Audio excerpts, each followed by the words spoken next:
వివాహాలు, మూడేసి వివాహాలు, నాలుగేసి వివాహాలు ఈ మధ్యకాలంలో కామన్ అయిపోయింది. రెండేసి పెళ్ళిళ్ళు అట్లా. అసలు ఇవన్నీ ఎందువల్ల జరుగుతున్నాయి కారణం అంటే మనకి గ్రహాలు ఇబ్బందులు ఇవన్నీ ఎందుకు వస్తున్నాయంటే కొన్ని గ్రహాల కాంబినేషన్స్ వల్ల, కొన్ని దోషాల వల్ల. ఇప్పుడు కొన్ని దోషాలు అట్లనే మంగళ దోషాలు అని మనం తమిళనాడులో చెప్పుకుంటూ ఉంటాం.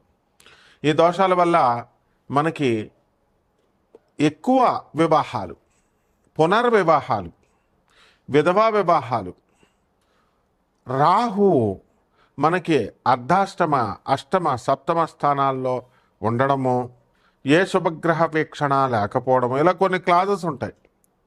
ఈ క్లాజెస్ వల్ల ఏమవుతుందంటే ఇతరుల మాటలు నమ్మి అమ్మాయిలు మోసపోవడం, లేదా అబ్బాయిలైనా మోసపోవచ్చు.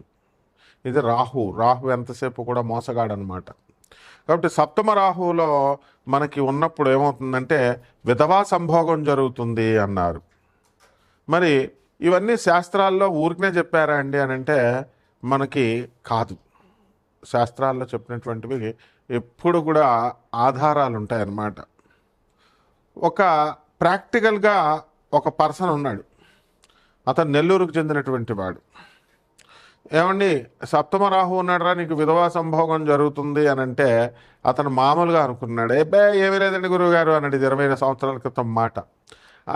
శాస్త్రం అబద్ధం చెప్పదంటే 2 రోజులు పోయిన తర్వాత అప్పుడు కరెక్టే గురుగారు, మా ఇంటికి ఒక పని మనిషి వచ్చేది, నేను పైన ఒక దీంట్లో ఉంటున్నాను, పైన గెస్ట్ రూమ్ లాగా అక్కడ వచ్చేదన్నమాట. అవుట్ హౌస్లో ఉంటున్నాను అని ఏదో చెప్పుకొచ్చాడు. పెంట్ హౌస్లో ఉంటున్నాను అని చెప్పుకొచ్చాడు. సో మరి శాస్త్రం తప్పు చెప్పలేదు కదా. అలాగే పాపం ఏదో వివాహం చేస్తారు. వివాహానికి చేసిన తర్వాత అత్యంత ఆడంబరంగా, అత్యంత ఖర్చుతో కూడుకుని పెళ్లి చేస్తారు. పెళ్లి చేసిన తర్వాత ఆ వివాహాలు నిలబడాలి కదా. వాడు మోసగాడైతే ఇగో, అందరూ ఈ మధ్యకాలంలో ఏంటంటే వివాహాలు ఎందుకు చెడిపోయినాయి అంటే ఇగో వాళ్ళే చెడిపోయినాయి అంటున్నారు. ఇగో వాళ్ళు ఎప్పుడూ చెడిపోవండి, మోసపూరిత లక్షణాల వల్ల చేరిపోతాయి. హిపోక్రటిజం మెయిన్గా హిపోక్రైట్స్ అయితేనే మనసులో ఒకటి పైకి ఒకటి ఉన్నటువంటి వాళ్ళ వల్ల చెడిపోతాయి. ఈ పాపం ఈ అమ్మాయి అబ్బాయి ప్రేమించుకునేటప్పుడు ఓపెన్గా ఉన్నారా లేదా చూడాలా. సైలెంట్గా నల్లులుగా ఉంటారు చాలామంది, వేసేస్తారు దెబ్బ. సైలెంట్ కిల్లర్స్ అనమాట. ఎప్పుడు బడబడ మాట్లాడే వాళ్ళు ఉంటారు. వాళ్ళు పాపం వాళ్ళు ఏ దెబ్బ వేయరు, వాళ్ళ ప్రేమలు సక్సెస్ అవుతాయి. కాబట్టి ఈ యొక్క మంగళ దోషాలు, ఈ యొక్క రాహు దోషాలు, మళ్ళీ కొత్తగా కాలసర్ప దోషాలు వచ్చినాయి. ఈ కాలసర్ప దోషాల గురించి కొన్ని వందల వీడియోస్ మనం వింటున్నాం. రాహుకేతువుల మధ్యన మొత్తము ఈ గ్రహాలన్నీ, శుభగ్రహాలన్నీ పడిపోవడంతో కాలసర్ప దోషం ఏర్పడుతుంది. దీనివల్ల అన్ని ఏరియాల్లో కూడా, అన్ని ఫీల్డ్స్లో కూడా మోసపోవడము, అలాగే వైవాహిక జీవితంలో భార్యాభర్తల మధ్య గొడవలు, విరోధాలు జరగడము, మధ్యలో మూడో వ్యక్తి దూరిపోవడము. అతను ఎవరో కాదు, మళ్ళీ హస్బెండ్ ఫ్రెండో లేదా వైఫ్ ఫ్రెండో అయి ఉంటారనమాట. మరి వాళ్ళే, ఎక్కడ దూరం వాళ్ళు ఎవరు రారండి. వీళ్ళకెళ్ళి వీళ్ళ స్టోరీలు అన్నీ చెప్పుకుంటారు, వాడే లైన్ వేస్తాడు మొత్తానికి. ఈ విధంగా ఇవన్నీ కూడా మనం చూస్తూ ఉన్నాం.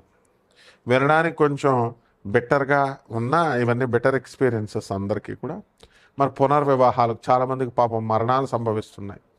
సంభవించినప్పుడు ఈ మరణాల వల్ల మరి విధవకి నువ్వు విధవైపోయావు కాబట్టి నువ్వు ఉండిపో, అలాగ మరి మ్యారేజ్ చేసుకోకూడదు అని ఇదివరకు ఉండేవి ఆంక్షలు. అవన్నీ కూడా ఇప్పుడు మారిపోయినాయి. చాలామంది మంచి అత్తగారులు, మాంగారులు కూడా ఉన్నారు.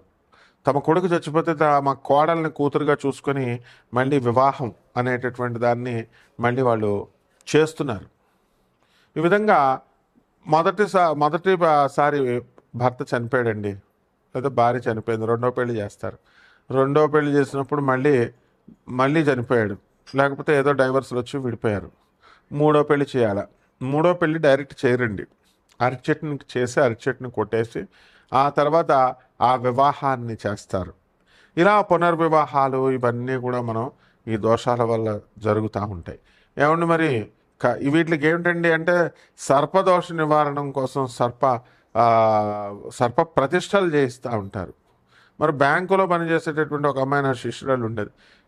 ఏమండి నాకు ఉన్నటువంటి దోషాలకి పంతులు గారిని అడిగాను, పూనకాల వాళ్ళని ఆవిడని అడిగాను, అందరూ కూడా సర్పదోషాలు ఉన్నాయన్నారు. ఆ సర్పదోషాలు మనం చేయించుకున్నాం. సర్పదోషాలు చేయించుకుంటే మనకి ఏమైందండి? సర్పదోషాలకి మరి నాకేం పని అవ్వలేదు, 3.5 లక్షలు అప్పు అయిందండి అన్నారు.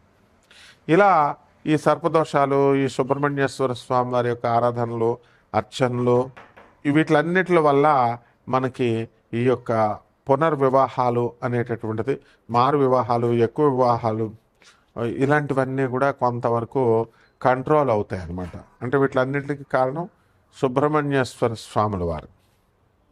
కాబట్టి మనము ఈ యొక్క వైవాహిక జీవితాల్లో వచ్చేటటువంటి సమస్యల్ని మనం ఈ గోచార రీత్యా వచ్చేటటువంటివన్నీ కూడా మనం చెప్పుకుంటున్నాం. ఇవి కామన్ ప్లాట్ఫామ్ మీద జరిగేటటువంటివి. మరి ఇవి అలా కాకుండా వ్యక్తిగత జాతకాలను అనుసరించి మనము మీ పర్సనల్ డేట్ ఆఫ్ బర్త్ని, ప్లేస్ ఆఫ్ బర్త్ని, టైమ్ ఆఫ్ బర్త్ని మనకి ఇచ్చినప్పుడు మనం ఆ వ్యక్తిగత జాతకాలను మనం పరిశీలించి మనము ఇవన్నీ కూడా నాన్ కమర్షియల్ బేసిస్తో మనము జాతకాలు చెప్పడం అనేటటువంటిది జరుగుతుంది. కాబట్టి మనందరము ఏం చేయాలండి అని అంటే, మనము ఈ ఎవరికైతే ఈ యొక్క సందేహాలు ఉన్నాయో, వ్యక్తిగత జాతకాలు బాగు చేసుకోవడం కోసం, అటువంటి వాళ్ళు మరి మన ఫోన్ నెంబర్కి, మన అమెరికా నెంబర్కి కాల్ చేయండి, లేకపోతే నా ఇండియా నెంబర్కి నాకు కాల్ చేయండి, లేకపోతే వాట్సాప్లు చేయండి. నాన్ కమర్షియల్ బేసిస్తో మేము చెప్పడం జరుగుతుంది. అంతేగాని ఊరికనే ఫోన్లు చేసినా కూడా వేస్టే. వాట్సాప్లో పెడితే గొడవ ఉండదు, ఆ తర్వాత మేము ఫాలోఅప్ చేస్తాం. వరల్డ్ నెంబర్ 1 ఆస్ట్రాలజర్ అవడం వల్ల మనల్ని ఇమిటేట్ చేస్తూ అందరూ కూడా మన ఫోన్ నెంబర్ని వాళ్ళ జ్యోతిషంకి సెంటర్లకి లింక్ చేసుకోవడాలు, మన పేరు కొడితే వేరే వాళ్ళ ఫోన్ నెంబర్లు వాళ్ళు పెట్టేసుకుంటున్నారు అనమాట.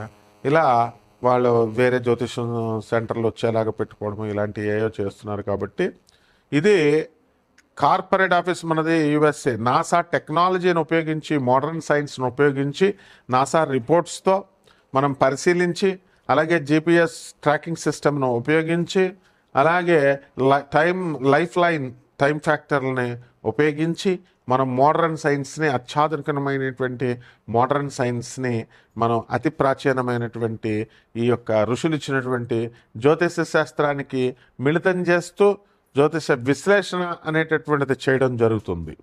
కాబట్టి వీటిల్లో మనం నెంబర్స్ ఎందుకు డిస్ప్లే చేస్తామండి? ఇవన్నీ కూడా నెంబర్స్ ఎవరైనా జీవితాలు పాడైపోతే వాళ్ళ జీవితాలు వాళ్ళు బాగు చేసుకోవడం కోసం మనకి కాల్ చేయమని, అపాయింట్మెంట్ తీసుకోమని, అది కూడా నాన్ కమర్షియల్ బేసిస్తో మనం చెప్తున్నాం. కాబట్టి అంతేగాని చాలామంది మనకే సలహాలు ఇవ్వాలని చెప్పి ఎవరు కూడా ఫోన్లో మనము అన్నెసరిగా టైం వేస్ట్లు నాకు చేయకూడదు.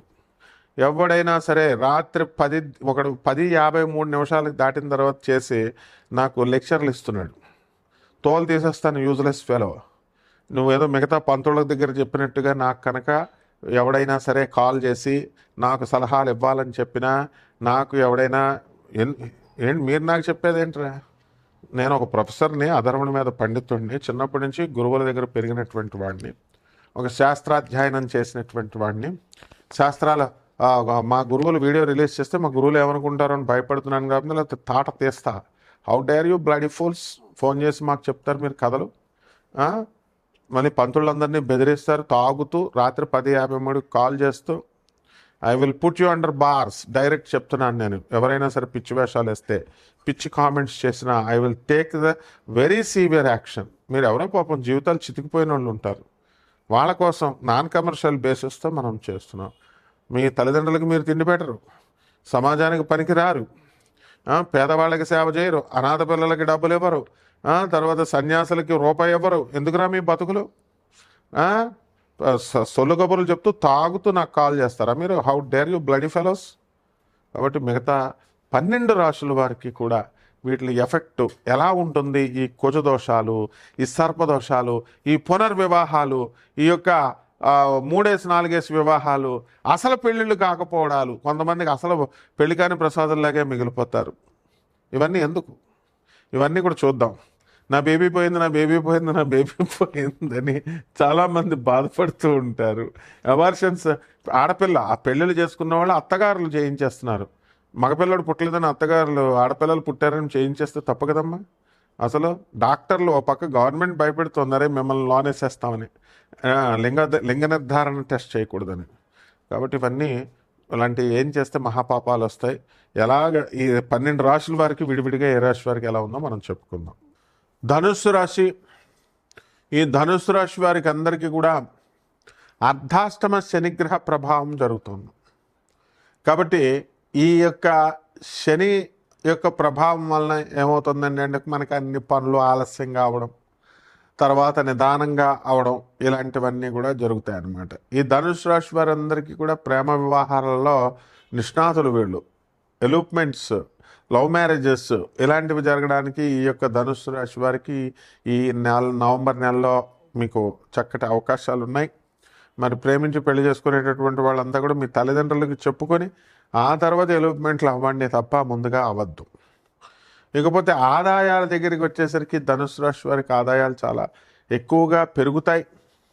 ఇక ధనుసు రాశి వారికి ఎలా ఉందండి అని అంటే మనకి అష్టమ గురుగ్రహ ప్రభావము అనేటటువంటిది ఉంటుంది. దీనివల్ల పనులు ఆలస్యమే కాకుండా స్థాన చలనాన్ని కూడా సూచిస్తున్నాయి. మిథున రాశి వారు స్థానంలో మార్పులు అనేటటువంటివి సూచిస్తున్నాయి.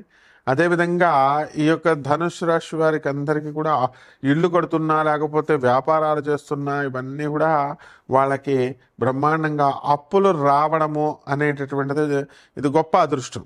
చాలామంది బంధువులంతా కూడా వచ్చి మీకు ఇల్లు కడుతున్నావు కదా, ఇదిగో డబ్బు ఉంచు నీ దగ్గర అని చెప్పి ఇలా ఇవ్వడము అనేటటువంటిది జరుగుతుంది. ఇకపోతే ఈ ధనుసు రాశి వారికి కాస్త అనారోగ్య సమస్యలు ఉన్నాయి. మరి ఆ అనారోగ్య సమస్యలన్నీ కూడా హాస్పిటల్స్కి వెళ్ళి చూపించుకోవాలా. అదే శ్రద్ధ అనేటటువంటిది చాలా అవసరం.